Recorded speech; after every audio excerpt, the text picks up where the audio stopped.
सदगुरुदेव भगवान की जय। परम प्रभु श्री रामलाल जी महाराज की जय। योगेश्वर अनंत स्वामी श्री चंद्रमोहन जी महाराज की जय। श्री सदाशिव भगवान की जय। योगेश्वर श्री कृष्णचंद्र भगवान की जय। शंकर भगवान की जय। श्री सदगुरुदेव वचनामृत। संस्कार एवं कर्म भुगतान के 3 स्तर।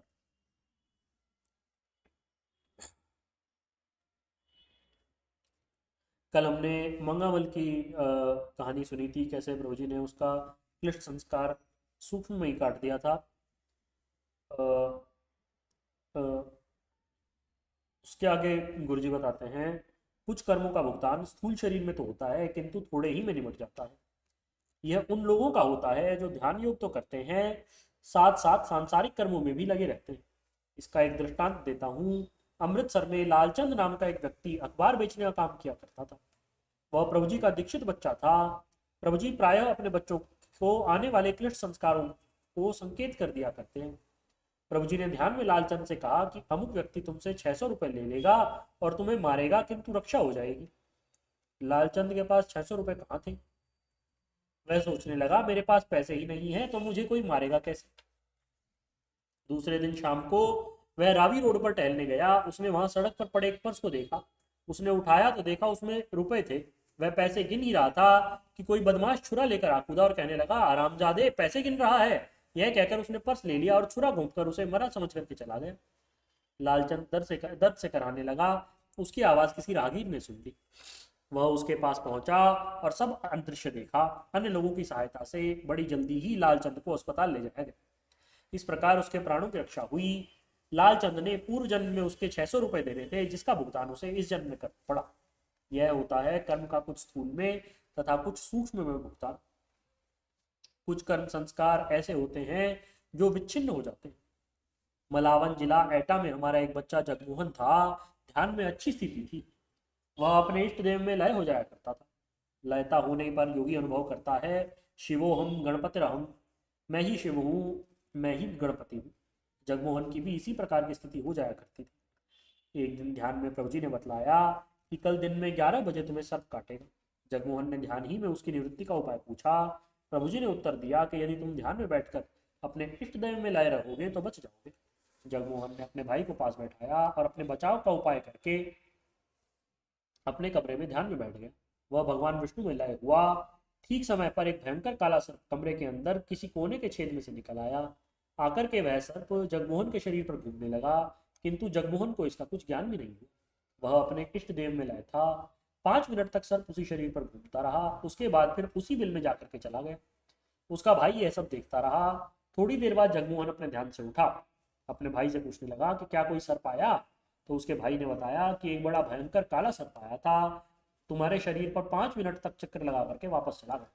जगमोहन ने ध्यान में बाद में प्रभु जी से पूछा कि प्रभु जी, सर्प ने मुझे काटा क्यों नहीं। तो प्रभु जी बोले, तू होता तो काटता, विष्णु को थोड़े काटना था, तू उन्हीं में लय था, इसलिए वह घूम करके चला गया। उसका घोर क्लिष्ट संस्कार विच्छिन्नावस्था को प्राप्त हो गया। साधक अपने आप को जितना जितना अंतर्मुखी बना लेता है, उसके आत्म तेज के प्रभाव से कर्म संस्कार क्षीण होते चले जाते हैं। विशुद्ध प्रकाश में लय होने पर तो संस्कार कट ही जाया करते हैं।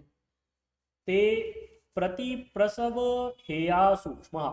समाधि की उच्चावस्था में योगी कर्म संस्कारों को कारण शरीर में संकल्प मात्र से क्षण में ही काट लेते हैं।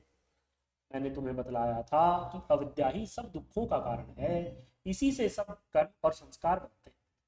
अविद्या क्षेत्रम उत्तरेशम प्रसुप्त तनु विच्छिन्नोदाहरणम। अर्थात अविद्या ही अस्मिता, राग, द्वेष और अभिनिवेश नामक 4 क्लेशों की प्रसव भूमि है। इन क्लेशों को ही प्रसुप्त तनु विच्छिन्न और उदार अवस्थाएं होती हैं। प्रसुप्तावस्था में संस्कार चित्त में दबे पड़े रहते हैं, कालांतर में कभी भुगतान में आएंगे। जैसे समाधि की अवस्था में क्लिष्ट वृत्तियां दबी पड़ी रहती हैं, व्युत्थान में ये फिर जागृत हो जाती है। तनु संस्कार वे होते हैं जिन्हें हम क्रिया योग की साधना से, ध्यान योग की साधना से हल्के कर देते हैं। उनका हमारे शरीर और मन पर थोड़ा बहुत असर पड़ता है। मनुष्य जितना जितना समाधि का अभ्यास बढ़ाए, उतना ही संस्कार तनु होते चले जाते हैं, किंतु बीज रूप में चित्त में पड़े रहते हैं। समाधि की पराकाष्ठा पर चित्त वृत्ति का पूर्ण निरोध हो जाने पर ये बीज भी नष्ट हो जाते हैं। विच्छिन्न अवस्था में कर्म संस्कार कट जाते हैं। गुरुदेव की कृपा तथा योगी की साधना के बल से ऐसा संभव होता है। संस्कारों की चौथी अवस्था उदारावस्था है। इस अवस्था में कर्म संस्कार को स्थूल शरीर पर ही भोगना पड़ता है। जो बहिर्मुखी वृत्ति के लोग हैं उन्हें अपने संस्कार उदारावस्था में ही भोगने पड़ते हैं। इसलिए कर्म संस्कारों को काटने का एकमात्र उपाय ध्यान योग है। तुम सब अपने को इस पवित्र योग मार्ग की ओर लगाओ, यही कल्याण का मूल साधन है। बार बार आशीर्वाद। बोलिए श्री सद्गुरुदेव भगवान की जय। महाप्रभु श्री रामलाल जी महाराज की जय। योगीराज अनंत स्वामी श्री चंद्र मोहन जी महाराज की जय। सदाशिव भगवान की जय। योगेश्वर श्री कृष्ण चंद्र भगवान की जय। शंकर भगवान की जय। हर हर महादेव।